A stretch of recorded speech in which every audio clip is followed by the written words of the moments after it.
अवधूत चिंतन श्री गुरुदेव दत्त. काल आपण का साळीचा कण म्हणे मी नुगवे साळीपणे नरी तरी आहे आज करणे स्वभावाची हे पाहिजे. याच्या पुढे परमपूज्य श्री श्रीदादा लिहितात, तैसा क्षात्र संस्कार सिद्धा प्रकृती गडीलासी प्रबुद्धा आता नुठी म्हणसी हा दांदा परी उठविजेसीची. पार्था, तू स्वतःला क्षत्रिय म्हणतोस. अरे सुज्ञा, प्रकृती योगेश तुझ्यावर शास्त्र धर्माचा उपजत संस्कार आहे.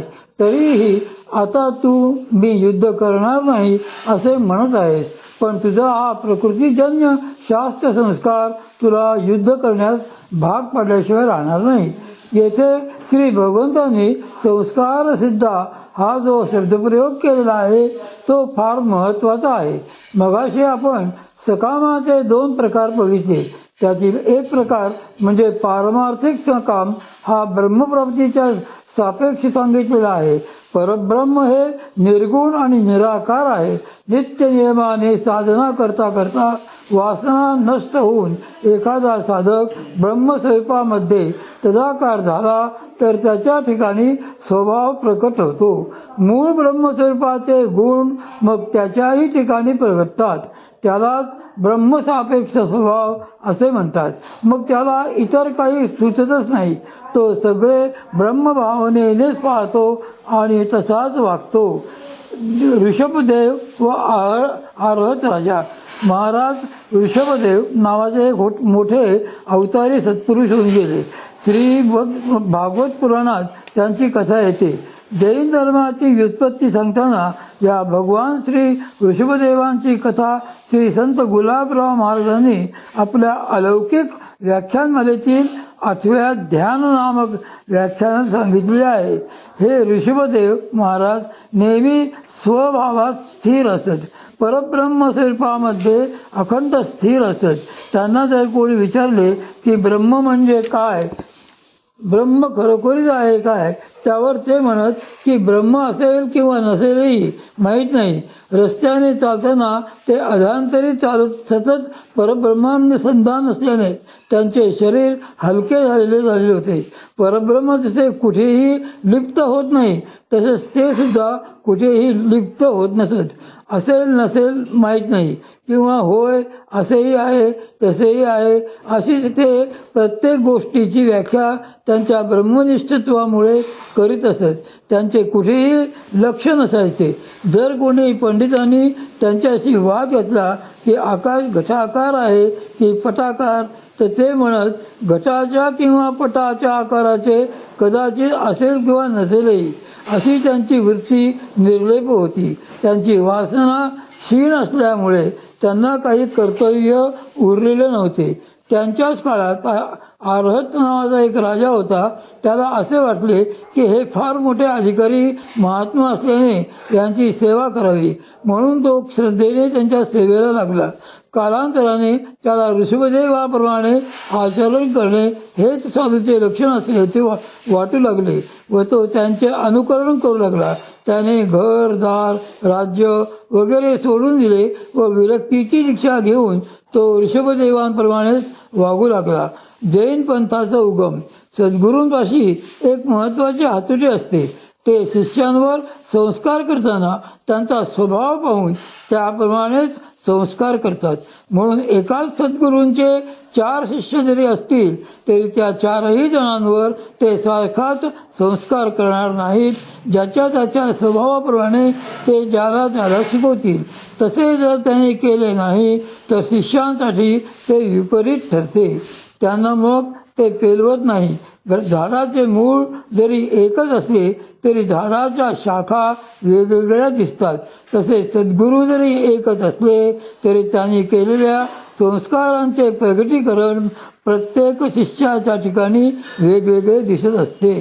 आरहत राजाने मात्र ऋषभदेवांपासून स्वतःच्याच बुद्धीनुसार संस्कार घेतले.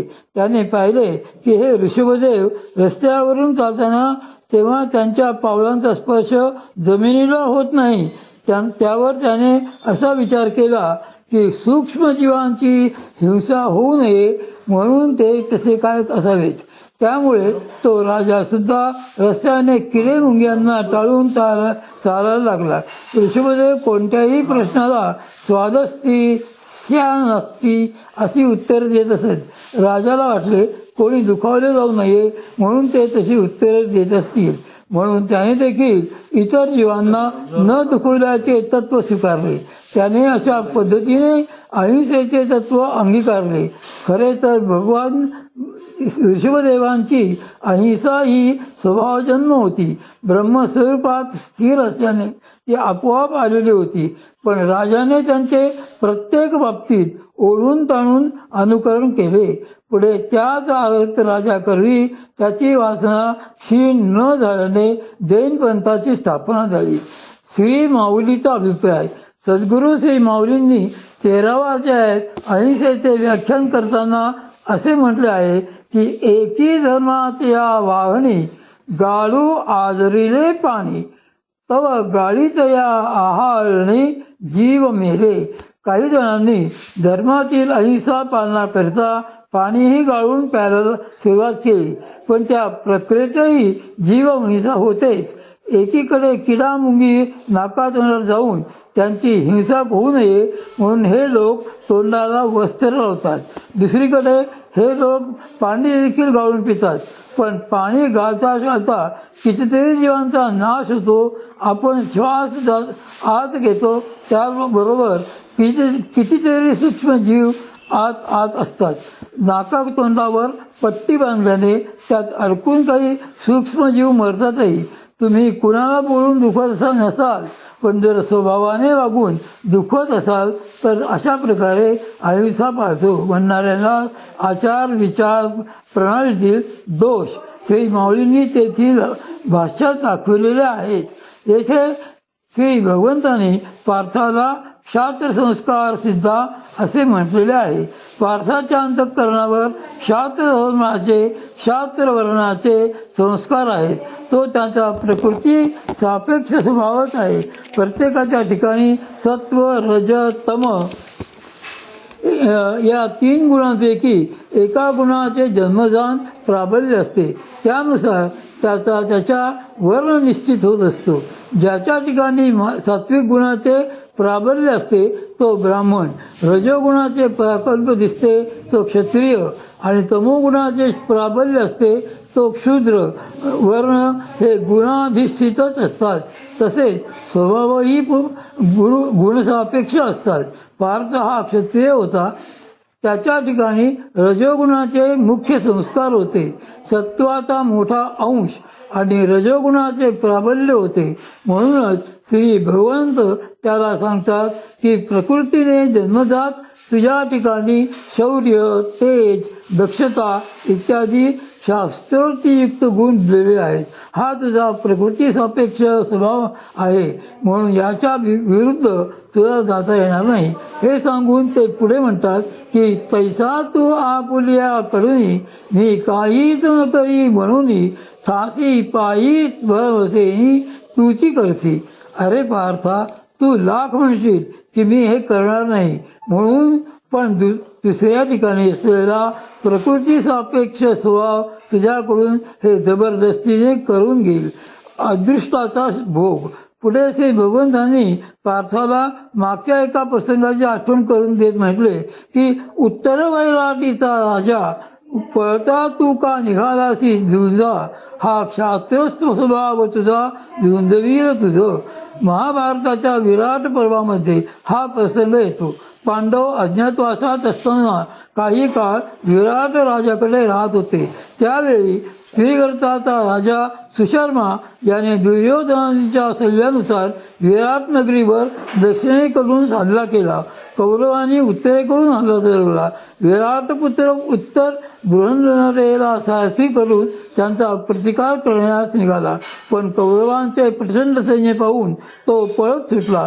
हे पार्थाला बघवले नाही आणि बृहन्नरेच्या रूपात असूनही आपला अज्ञातवास विसरून तो उत्तराला सारथ्य कर्म करण्यास सांगून युद्धाला सज्ज झाला. पुढे त्या युद्धात त्याने एकट्याने कौरवांना पराभव केला. ती आठवण करून देऊन श्री भगवंत त्याला म्हणतात की तिथे जसा तुझा क्षात्र स्वभाव उफाळला होता तसा तो इथेही तुला झुंजल्याशिवाय राहणार नाही. अवधूत चिंतन श्री गुरुदेव दत्त.